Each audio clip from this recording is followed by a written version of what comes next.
If you just happen to be in the wrong type of ambience, negative things can hit you. To always end up in the right place in your life, it's a certain talent, don't think it's luck.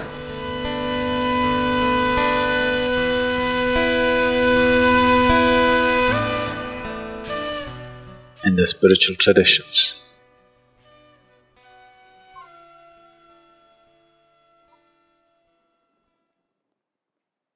in any spiritual tradition, always Sangha or association or to be in the right kind of company has always been a very important part of one's growth. Because rarely are there human beings,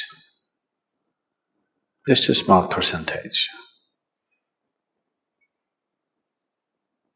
who, irrespective of where they are, they will still stay on course. All other human beings need support. If they are not in the right company, there's very little chance of them doing the right things. Unfortunately, that's a reality. It is not necessarily a misfortune, because what this means is they are open to influence. It is the responsibility of the social fabric to create the right atmosphere for every individual, to grow towards what is beautiful for the individual and for everybody else around him. But not always, or rarely, societies conduct this responsibility.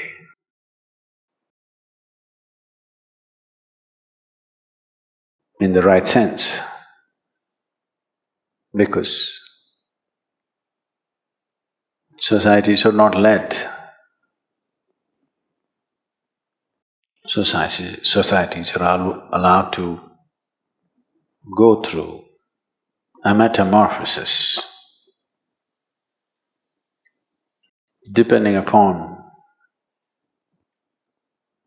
what is the influence. In that direction it grows.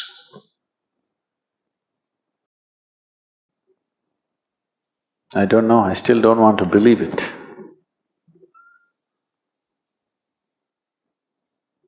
They're telling me over 80% of the content on the internet is pornography.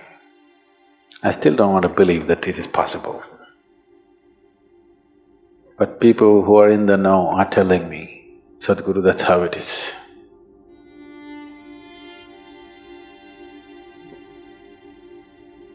That's a sick world. 80% is a sick world, not a healthy world. So to be under the right kind of influence, an influence which nurtures you towards your ultimate truth, an influence which gives you the necessary courage and strength to walk the path of integrity. Because with a weak sense of integrity, nobody is ever going to be spiritual. And this must be understood, that for bad things to hit you, it need not necessarily be aimed at you. If you just happen to be in the wrong type of ambience, negative things can hit you.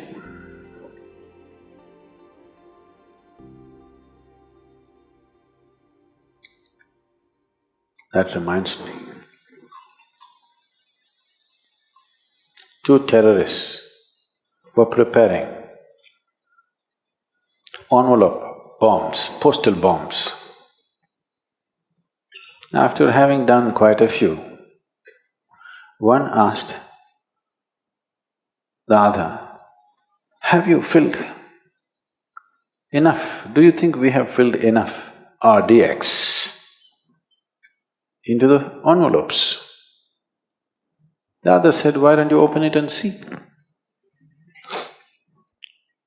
He said, oh, it will explode if I open it. I said, you fool, it's not even addressed to you. It need not be addressed to you. You open the wrong can, it'll blow up in your face. This is so in the world, this is so within you.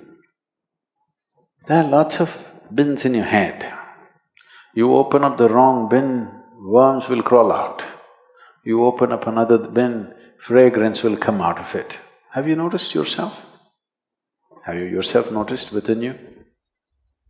If you open certain part of your mind, filth will come out. If you open another part of your mind, fragrance will come out. Have you not noticed?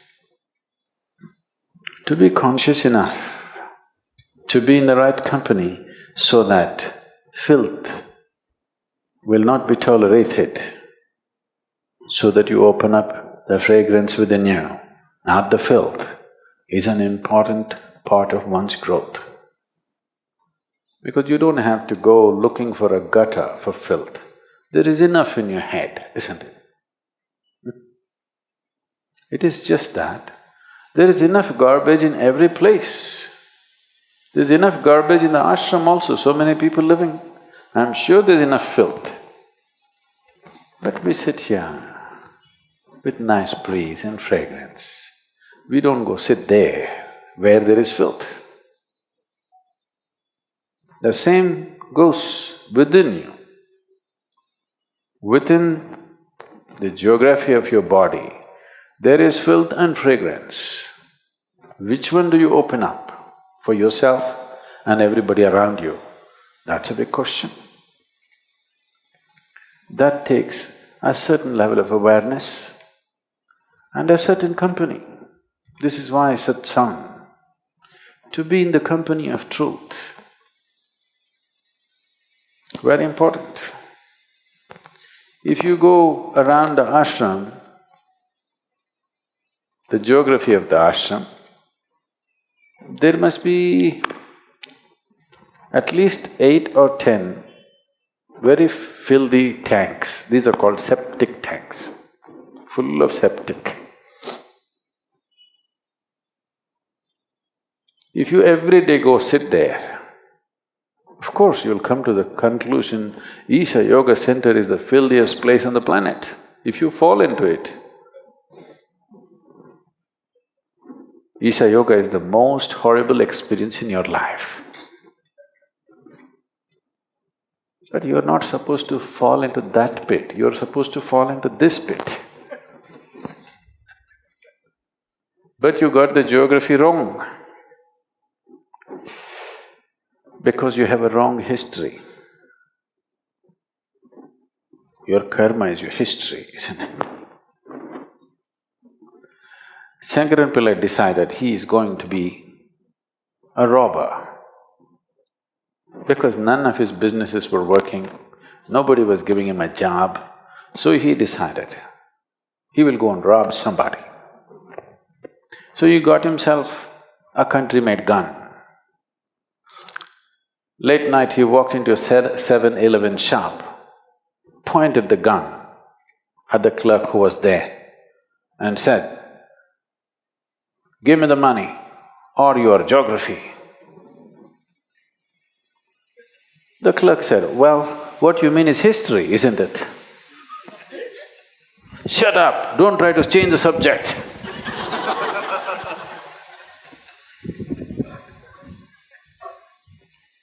No, we are not talking about different subjects. There's only one subject, that's you. But you can either fall in this pit or that pit. That will be your experience of life. So to fall into the right place, it is a certain talent. You have to grow into it, you have to mature into it. You always know how to be in the right place. In a way, satsang means just that, communion with truth, or you're building a relationship with truth. If you're in the company of truth, your interiority is pleasant. If your interiority is pleasant, naturally pleasant things come towards you. And you will also have a tendency to move towards pleasant things. If you make your interiority unpleasant, you will attract unpleasant things. And you will also move towards unpleasant things. In the ashram, when you get a depression, where do you go and sit? But don't swim in the septic tank because you're in a bad mood. But usually this is the tendency. When you're in a bad mood, you will seek 5 other people who are in a bad mood. No, when you're in a bad mood, you must seek 5 people who are in a good mood, isn't it? No, but that's not the way. When you're in a black mood, you will seek 5 other people who are in the same mood, isn't it? That's just like going to the septic tank for a swim because you're depressed. The wrong way to handle life, that's all. I'm not saying you should not do it. Just not in your favor, that's all. It is just that you have become so self-sufficient, you don't need any enemies anymore in your life. That's a lot of self-sufficiency. So, spiritual process is another thing. To keep physiological cleanliness and psychological cleanliness is the first thing. Otherwise, spirituality will be a battle. It will not be, fragrance of a jasmine upon the spring breeze, no. It will be an uphill task, a battle, all the time a battle. A lot of people experience their life, particularly their spiritual life, as a battle because they do not maintain some fundamental discipline about the geography of their body and the geography of their psychological space. If these 2 things are not managed, everything will be a battle. Now, you happen to claim that you're spiritual, so that will also be a battle. That's the only way life can be. So, satsang means to make friends with truth. Truth is your friend, not falsehood. You start at whichever level of truth you know. You don't have to start at the ultimate truth, you cannot. However you understand truth, you start with that. You understand truth as, let's say, speaking truth, please start with that. You understand truth as being gentle to everything around you, start with that, it doesn't matter where you start. Whichever way you understand truth, you start from that and see how to take a step every day.